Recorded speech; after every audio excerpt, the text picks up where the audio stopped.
হকিতে কখনো কোনো পর্যায়ে বিশ্বকাপে খেলার সুযোগ পায়নি বাংলাদেশ। এবার সেই সুযোগ প্রায় এসে গেছে বলা যায়।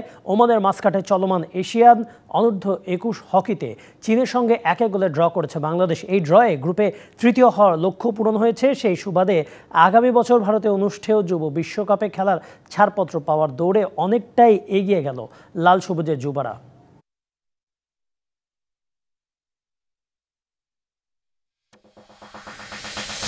2034 সালের ফিফা বিশ্বকাপের আয়োজক হিসেবে সৌদি আরবের নামটা অবধারিতই ছিল বলা চলে। এই ঘোষণার পথে অনেকটা এগিয়ে গেছে সৌদি।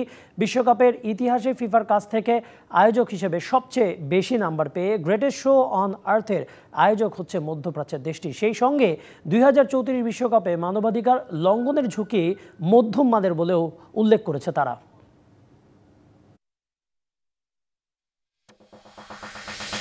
টেস্টে চতুর্থ ইনিংসে ব্যাট করে সর্বোচ্চ রানের রেকর্ডটি এতদিন ছিল সচিন তেন্ডুলকারের দখলে।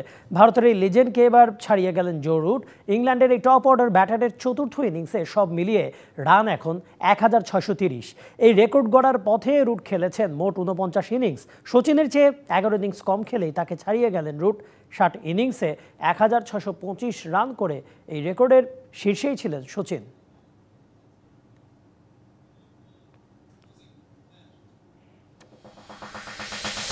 ডিবিসির খেলার দুনিয়া এই ছিল এখনকার মতো। ধন্যবাদ সঙ্গে থাকার জন্য।